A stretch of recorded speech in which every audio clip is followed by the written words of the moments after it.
sudah lanjut, saya pun sudah lanjut usia. Tapi semangat mereka untuk melayani Tuhan itu tidak pernah padam. Dan itu memotivasi kami sebagai yang masih mengatakan junior daripada hamba Tuhan yang Tuhan sudah panggil itu. Memotivasi kami bagaimana caranya kami harus setia dan penuh semangat melayani Tuhan. Saya ingat sebelum saya firman Tuhan, saya mau saksikan sedikit bagaimana kedekatan kami. Ya selain masih di keluarga dari Tumigolo, ya oma tua Tumigolo dan oma tua yang dari hamba Tuhan yang sudah berpindah Tumigolo. Jadi kita ini masih satu ikatan keluarga. Saya dapat saksikan ketika saya masih sekolah minggu di gereja pusat. Tahun itu permesta baru selesai. Kami ini sering main karena hari Rabu malam tengah minggu ibadah itu semua berkumpul. Kami ada anak-anak sekolah minggu masih tahapan sekolah minggu 10, 11, 12 tahun main-main di depan gereja. Kira-kira jam 7, jam 8 malam. Main tahu tuh anak-anak tuh kalau bermain ribut. Kalau tahu sementara ribut, saudara datang pakai baju putih, celana hitam, tangan di belakang begini. Waktu dia mulai pukul tas, bawah lidi, di bawah lidi dia mulai pukul tas. Oh, orang kaget semua lari. Ini anak-anak yang pukul siapa? Almarhum Mbak Alfius. Saya bersyukur karena dengan itu di ujung cemeti ada emas yang Tuhan beri. Kemudian setelah saya pergi ke Jakarta, ketemu lagi pesannya ke saya. Ketika ada persekutuan doa dibuka, dia bilang begini, bro, jangan sekali-kali lemah melayani Tuhan. Haleluya. Dimanapun Tuhan tunjuk pergi melayani, pergi. Bro masih kuat. Nanti satu waktu orang mau pergi Israel. Oh iya, puji Tuhan. Itu tahun 2013 kalau nggak salah. Ya 2013, 2014. Situ kami ikut persekutuan sama-sama. Di situ saya lihat bagaimana kuasa Tuhan bekerja di tempat disilihat ini. Dan karena ada beberapa hamba Tuhan yang dipanggil oleh Tuhan dalam persekutuan itu dinyatakan atau menyatakan segala sesuatu yang akan terjadi. Bukan peramal orang ini, bukan. Tapi ini kami adalah pilihan-pilihan Tuhan untuk menyampaikan segala sesuatu yang tidak benar. Dan saya belajar dari beliau bagaimana yang membawa persekutuan yang benar itu di hadapan Tuhan. Bukan persekutuan yang awal-awal, bukan persekutuan yang main-main, tetapi ada Ibu Lili juga di situ. Waktu itu saya kenal di persekutuan luar biasa, dan pelayanan kami juga sampai kenal sampai ke tempat Ibu Esther Bapak main lagi dan siswa. Saya lihat di situ perkembangan pekerjaan Tuhan ini tidak ada yang dapat membatasi atau menghalangi. Ada orang-orang tertentu yang mau menghalangi itu. Dia berurusan dengan Tuhan, bukan berurusan dengan siapa-siapa, dengan Tuhan urusan. Itu kesaksian kami bagaimana kami ada bersama-sama dengan aku dan selalu dia memberikan saya nasihat. Saya datang ke rumah atau kita ketemu di mana, selalu dia memberi nasihat kepada saya. Kemudian karena kakak saya dengan dia sama-sama satu permesta, cerita atau ketemu di menikahnya ponakan itu si Esther Tumigolo punya anak. Mereka tiga-tiga bertemu. Kakak saya yang di Papua tapi baru meninggal, ada meninggal juga. Bapak almarhum, kemudian Bapak Keng itu Tumigolo ipar saya dari istri pertamanya dia, Penomban anaknya. Mereka bertiga ketemu, mereka bilang ini orang pembunuh. Bapaknya Pius pegang brand katanya. Kalau kakak saya ketuk namanya. Petrus. Kalau ini pegang Ger, senjata pendek. Kalau Okem ini tukang lari, Panako. Wah, begitu mereka ketemu sama-sama. Tapi kalau Pak Alfius belum pongo, masih bisa dengar jelas. Tapi kalau dua orang ini, mau bataria, begitu terus. Apa itu? Nah, begitu mereka. Tapi puji Tuhan mereka masih bisa ketemu. Dan itu juga membuat hati kami sukacita luar biasa. Dalam masa tua mereka, Tuhan panggil satu persatu. Lebih dulu pendeta Alfius, kemudian kakak saya, kemudian terakhir mereka bertiga sempat ketemu. Itulah persekutuan yang indah yang Tuhan ciptakan, sama-sama melayani Tuhan. Dan itu berlanjut terus. Saya berangkat bulan April tahun yang lalu. Sebelum saya pergi ke Jakarta, saya mampir di Jalan Siswa di tempat Pak Maikra di West. Di sana saya melihat bagaimana pembelaan Tuhan luar biasa. Hamba Tuhan ini melayani dia dengan hati. Sampai saya berangkat, saya diberkati untuk berangkat, menambah kualitas saya. Saya nggak sangka Tuhan itu begitu baik. Begitu saya sampai Jakarta, saya nggak tahu bikin apa, karena lalu PPKM keras sangat ketat, darurat, PPKM darurat, nggak bisa kemana-mana. Tapi saya boleh berdoa kepada Tuhan. Saya bilang, Tuhan, kalau Tuhan Engkau yang tunjukkan, saya harus berangkat. Tuhan yang akan siapkan segala sesuatu. Betul, saudara. Memang ini sebelum saya berangkat dulu sahabat-sahabat, Tuhan sudah perlihatkan segala sesuatu apa yang harus terjadi. Saya belajar dari persekutuan kita, bagaimana menarik hadirat Tuhan. Belajar saya di persekutuan. Tuhan sudah tunjukkan di mimpi saya ketika saya tidur apa yang saya harus lakukan. Tuhan sudah lakukan. Begitu semua dua bulan di Jakarta nggak bisa apa-apa. Teman saya yang di Pekanbaru lihat di Facebook, kemudian ada telepon, itu hamba Tuhan. Waktu kami sama-sama Jakarta keluarga muda, namanya Bapak Gandhi Wawor, Ibu Melan kenal. Dia telepon, bro, ngapain di Jakarta? Oh, ini, nggak tahu mau ngapain. Ya udah datang dulu di Pekanbaru, datang di Pekanbaru, melayani dulu di sini, kan bro, pelayan di sana sama-sama kita.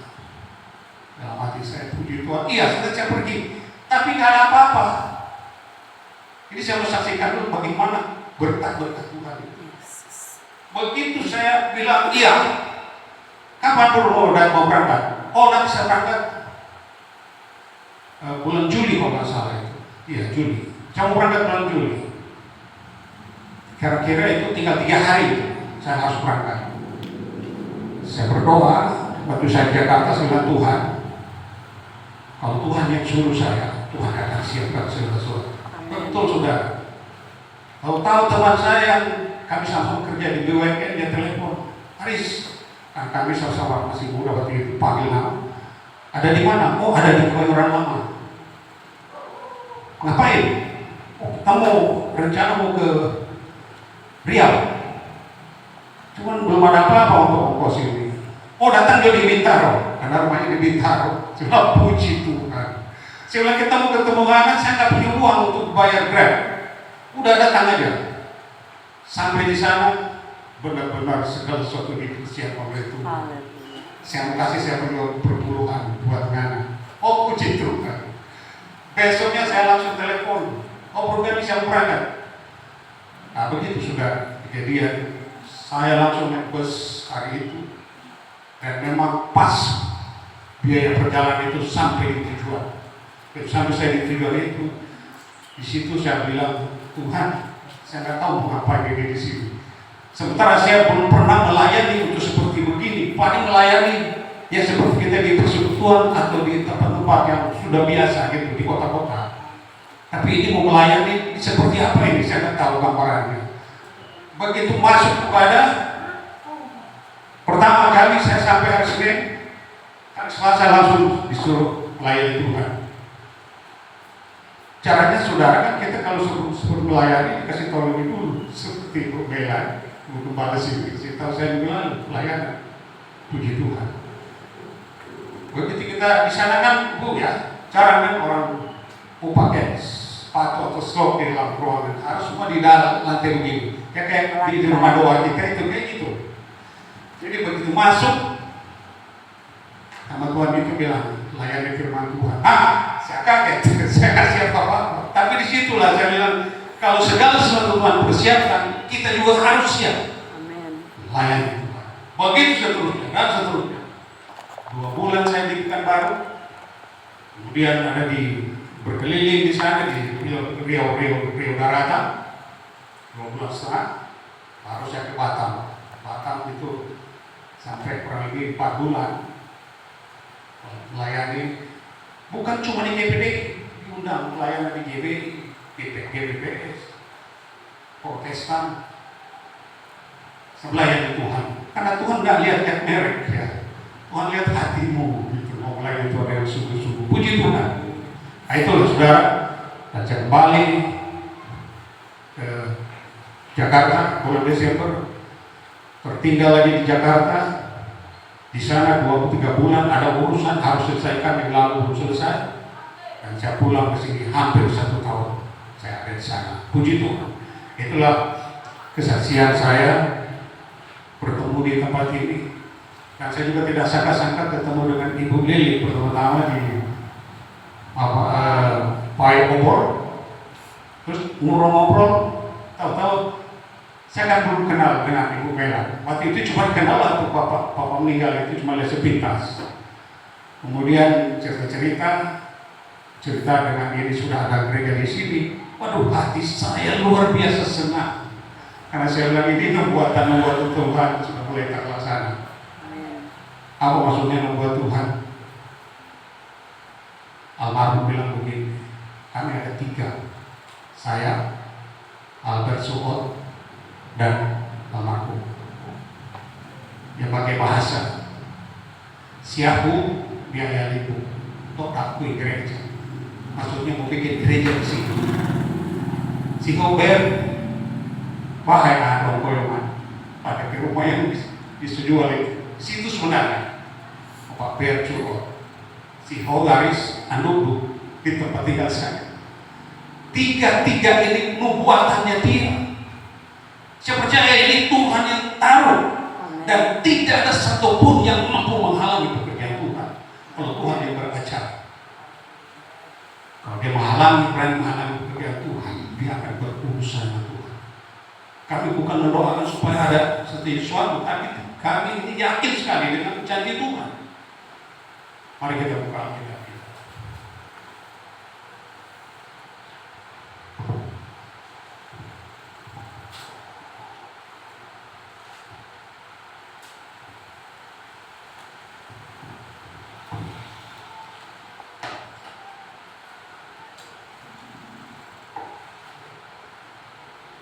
Dalam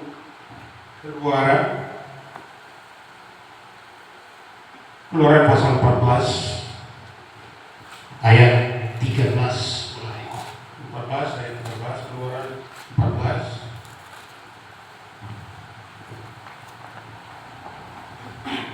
Maka baca.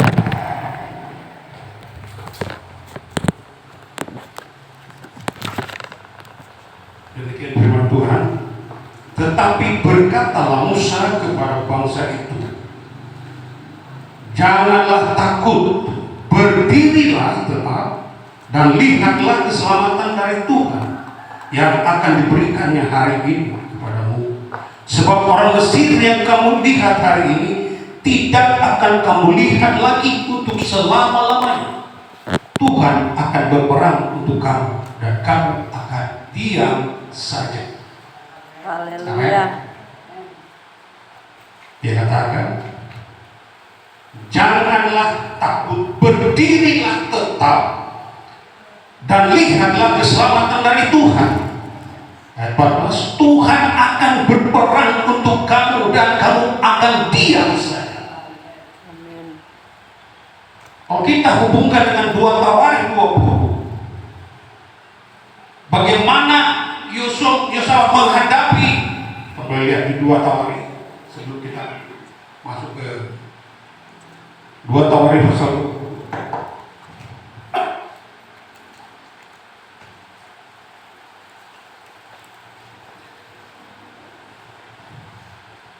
Ayat 3. 2 Tawarikh 20 ayat 3. Yosafat menjadi takut lalu mengambil keputusan untuk mencari Tuhan. Ia menyerukan kepada seluruh Yehuda supaya berpuasa, dan Yehuda berkumpul untuk meminta pertolongan daripada Tuhan. Mereka datang dari semua kota di Yehuda untuk mencari Tuhan. Dalam keadaan takut, Yosafat tidak tahu mau ngapain menghadapi bangsa Moab, menghadapi bangsa Amon, Bani Amon. Dia tidak tahu mau berbuat apa-apa, sehingga dia mengajak seluruh umatnya. Dia katakan ayat 3, Yosafat menjadi takut lalu mengambil keputusan untuk mencari Tuhan. Bukan cari siapa-siapa, mencari Tuhan. Kemudian kita lompat kepada ayatnya yang ke 15. Lalu 14. Lalu Yahaziel dan Zakaria bin Benaya bin Matanya, seorang Lewi dari Bani Asar, dihinggapi roh Tuhan di tengah-tengah roh jemaah dan berseru, "Camkanlah hai seluruh Yehuda dan penduduk Yerusalem dan tuanku Raja Yosafat, beginilah firman Tuhan kepadamu, janganlah kamu takut dan terkejut karena laskar yang besar ini, sebab bukan kamu yang akan berperang melainkan Allah." Segala sesuatu disampaikan dalam firman Tuhan ini, janganlah kamu takut dan terkejut, jangan kaget dan jangan takut, sebab yang akan berperang adalah Allah. Amen. Bukan kekuatan kita. Di sana Musa mengatakan berdiri dengan tegak, teguh, karena Tuhan yang akan berperang. Begitupun di dalam Yosafat ini, Yosafat ini mengatakan, dia berseru kepada jemaatnya untuk mencari Tuhan, dan dikatakan oleh Yahaziel, "Janganlah kamu takut dan terkejut karena laskar yang besar ini, sebab bukan kamu yang akan berperang melainkan Allah." Seringkali kita diperhadapkan dengan hal-hal yang tidak mampu kita lakukan, yang tidak mampu kita hadapi, baik pekerjaan, baik di lingkungan kita sendiri, bahkan di dalam satu komunitas kita. Ada hal-hal yang mau menghalangi pekerjaan Tuhan. Yes. Tetapi Allah dalam firman-Nya, dia berkata, jangan takut. Yosafat pun dikatakan oleh Yahaziel, jangan takut karena yang berperang bukan engkau, tetapi Allah. Amen. Kita pegang janji Tuhan ini. Haleluya. Kan segala sesuatu milik Tuhan. Pekerjaan Tuhan di tempat ini, jemaat Tuhan di tempat ini, jiwa-jiwa yang akan datang memenuhi ruangan ini milik Tuhan, bukan milik siapa-siapa. Kalau ada orang-orang yang berani menghalangi pekerjaan Tuhan, dia akan mempertanggungjawabkan itu kepada Tuhan. Apa yang dikatakan Yesus bagi orang-orang yang suka menghalangi pekerjaan Tuhan, kita buka di dalam Matius. Sebelum kita lanjut dalam pengupasan, kita lihat di dalam Matius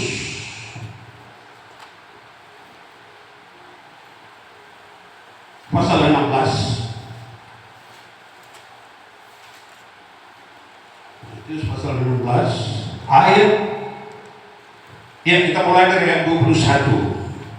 Sejak waktu itu Yesus mulai menyatakan kepada murid-muridnya bahwa ia harus pergi ke Yerusalem dan menanggung banyak penderitaan dari pihak tua-tua, imam-imam, kepala dan ahli-ahli Taurat, lalu dibunuh dan dibangkitkan pada hari ketiga. 22. Tetapi Petrus menarik Yesus ke samping dan menegur dia, katanya, "Tuhan, kiranya Allah menjauhkan hal itu sekali-kali takkan menimpa engkau." 23. Maka Yesus berpaling dan berkata kepada kepada Petrus, "Enyahlah iblis, engkau suatu batu sandungan bagiku, sebab engkau bukan memikirkan apa yang dipikirkan Allah, melainkan apa yang dipikirkan manusia." Dengan jelas Yesus mengatakan kepada Petrus, "Enyahlah kau iblis," karena menghalangi pekerjaan Tuhan. Di atas dia sudah katakan, Petrus menarik Yesus ke samping dan menegur dia, katanya, "Tuhan, kiranya Allah menjauhkan hal itu. Pekerjaan Tuhan mau dihalang-halangi." Siapa yang halangi? Hamba Tuhan juga. Yang dia mau halangi Tuhan. Apa yang Yesus katakan kepada Petrus? "Enyahlah kau iblis." Jadi orang yang suka menghalangi pekerjaan Tuhan yang dari atas itu iblis. Camkan itu. Yang menghalang-halangi pekerjaan Tuhan itu adalah iblis. Siapapun dia. Petrus ini hamba Tuhan, muridnya Tuhan Yesus, terkemuka. Tuhan Yesus bilang dia iblis. Kenapa? Dia menghalangi kerjaan Tuhan. Lebih lagi diperkuat di dalam Markus pasal 8, sama. Markus pasal 8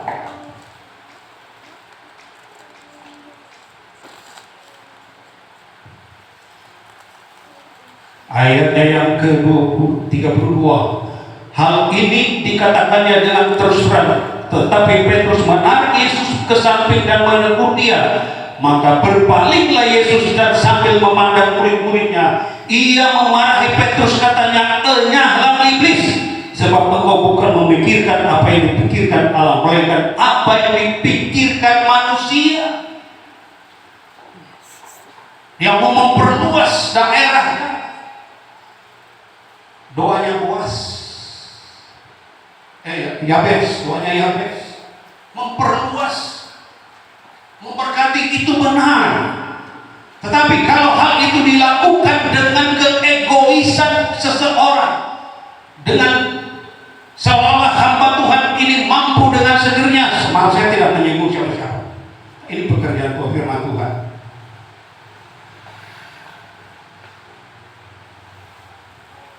Dia akan berurusan dengan Tuhan. Tuhan Yesus sendiri datang, dia mau melakukan pekerjaan Bapaknya. Dia katakan dia akan dihadapkan kepada tua-tua, imam-imam. Bahkan dia akan disalibkan, mati, tapi dia akan bangkit pada hari ketiga. Itu adalah pekerjaan Allah. Karya Allah buat keselamatan seluruh umat manusia, termasuk saudara dan saya. Tanpa ada karya Allah melalui Yesus Kristus, kita ini bukan siapa-siapa. Dan tidak ada jalan keselamatan kecuali hanya di dalam Yesus. Oleh karena itu, yang menghalang-halangi pekerjaan Tuhan,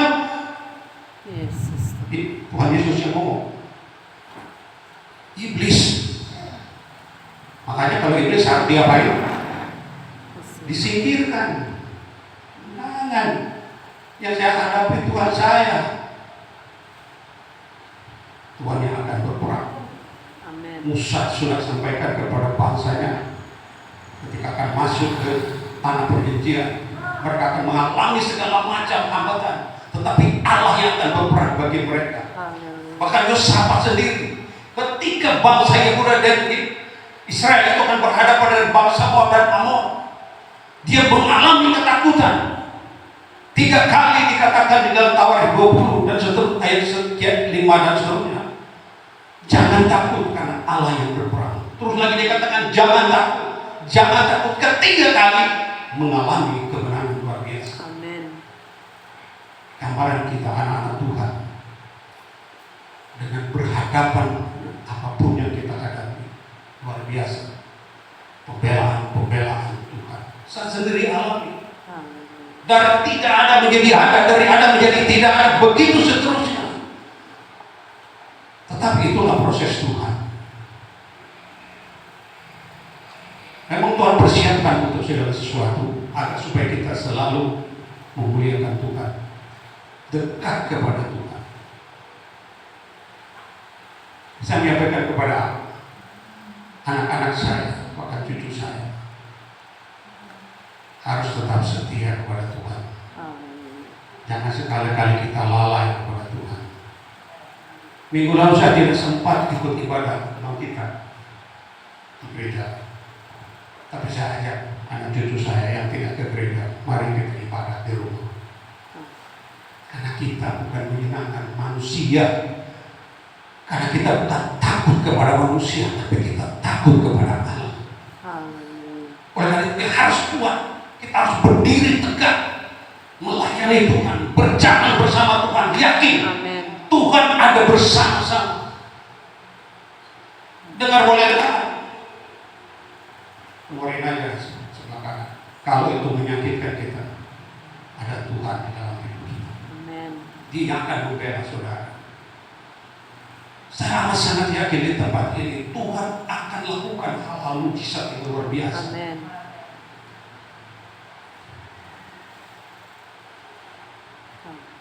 Ada ayat yang mengatakan Tuhan akan memulihkan bangsa di Sion, bangsa Sion. Walaupun hanya dengan roti sedikit dan minum dengan air yang sangat sedikit, tetapi itulah Tuhan akan pulihkan, mulai dari kecil sampai besar. Kita akan lihat kebaikan Tuhan. Amin. Sungguh Tuhan itu luar biasa. Amin. Kita masuk di dalam 1 Korintus.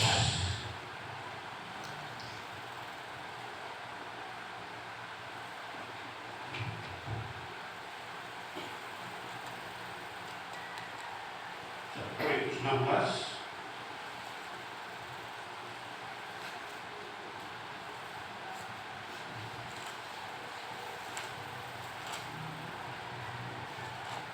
Korintus 16 ayat 13. Berjaga-jagalah, berdirilah dengan teguh dalam iman, bersikaplah sebagai laki-laki dan tetap kuat. Lakukanlah segala pekerjaanmu dalam kasih. Berdirilah sebagai laki-laki dan tetap kuat. Laki-laki identik atau sama dengan kekuatan. Tetapi ini yang digambarkan adalah gereja Tuhan. Siapapun saudara, mau anak muda, mau orang tua, laki-laki, perempuan, itu tetap kuat seperti laki-laki kuat. Amin. Tapi kadang-kadang ada kalanya laki-laki itu menjadi lemah karena ketidakmampuan dia berdiri teguh dengan Tuhan. Kadang-kadang dia menjadi lemah. Itu watak daripada laki-laki. Tapi di sini dikatakan berdiri kuat, tetaplah teguh seperti laki-laki. Dalam hal apa? Dia katakan segala pekerjaanmu dalam kasih. Jadi pekerjaan kita dalam kasih kita lakukan itu dengan teguh, dengan kuat, berdiri tegak. Musa sudah sampaikan kepada umat, kepada bangsa Israel ketika akan memasuki tanah Kanaan, berdiri tetap teguh. Begitu juga Yosafat dikatakan jangan takut karena Allah yang akan berperang. Kemudian Paulus juga menyatakan pada jemaat di Korintus, berdiri tetap teguh kuat seperti laki-laki. Dan apa yang harus dilakukan? Jangan dengan emosi, jangan dengan kekuatan kantong kita. Kita harus singkirkan orang. Kekuatan pikiran, kepintaran kita, cara kita berbicara, kita harus singkirkan orang. Tapi dia katakan melayani dengan kasih. Amin. Karena tidak ada yang mampu mengalahkan hukum kasih itu. Yes. Ketika kita mengasihi seseorang, pasrahkan kepada Tuhan. Terserah Tuhan dia mau apain. Itu haknya Tuhan. Amin. Dan saya sangat bersyukur pada bukan kita ini orang yang sudah meninggal. Saya bersyukur. Saya sebagai hamba Tuhan muda selamat datang di sini, kenal dengan Bapak Gembala yang meninggal, sudah meninggal. Saya benar-benar mengalami kekuatan baru, mengalami pemulihan dalam pelayanan saya. Saya belajar dia sebagai guru, belajar bagaimana menjadi kuat di dalam Tuhan, bagaimana menghadapi tantangan, serangan berdiri berganti. Apa yang terjadi dia ceritakan, dan saya juga dorong maju. Kalau perlu saya juga ikut nanti berperang sama-sama. Tapi dia berjalan sendiri karena dia tahu dia mengasihi jiwa-jiwa. Amin.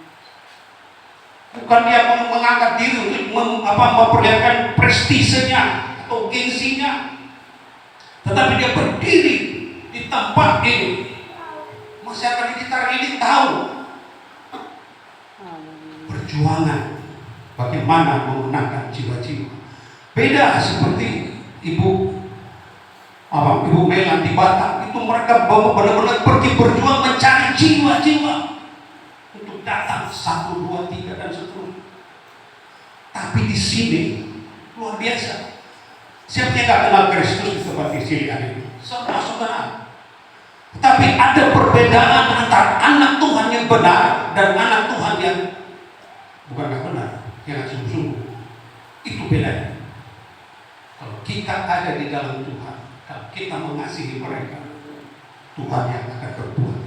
Amin. Asalkan kita tetap setia kepada Tuhan, kita memberi hati kita kepada Tuhan, jangan kita abaikan. Memang kalau diikuti cara emosi dengan cerita ini A, B, dan C sampai Z, membuat emosi hati terbakar. Tapi kita kembali, pekerjaan ini adalah milik Tuhan. Ibu Gembala, Bapak Gembala di tempat ini. Pekerjaan Tuhan ada di sini. Siapapun yang berani melanggar berurusan dengan Tuhan, dan siapapun berani menutupinya.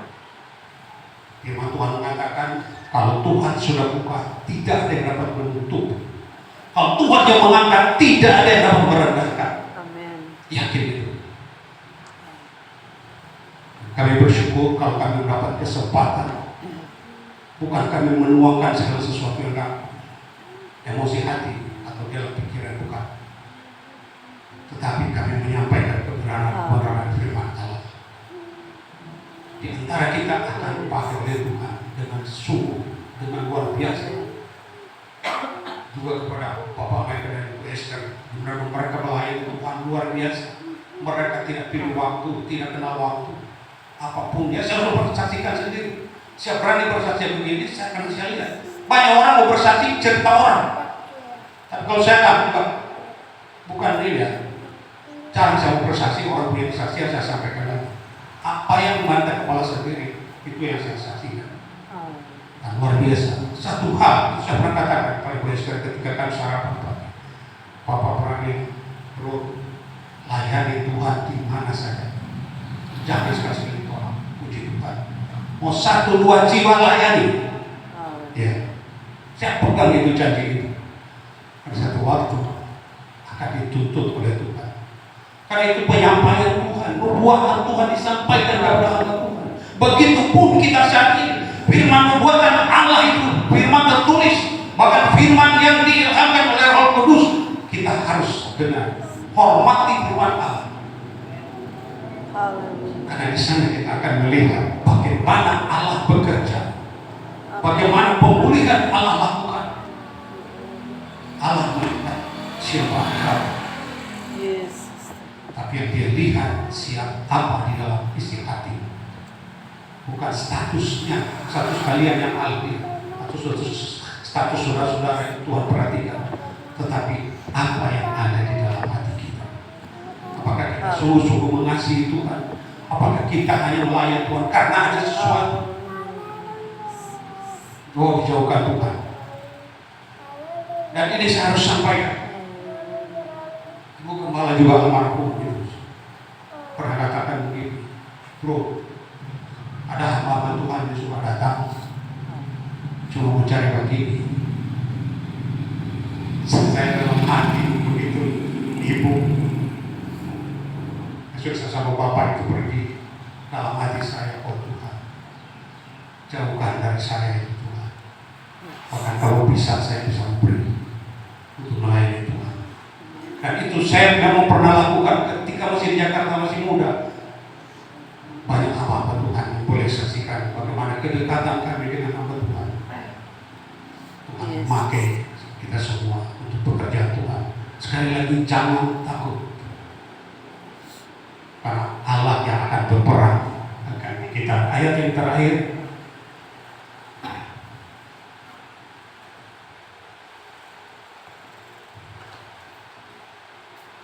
Ibrani pasal 13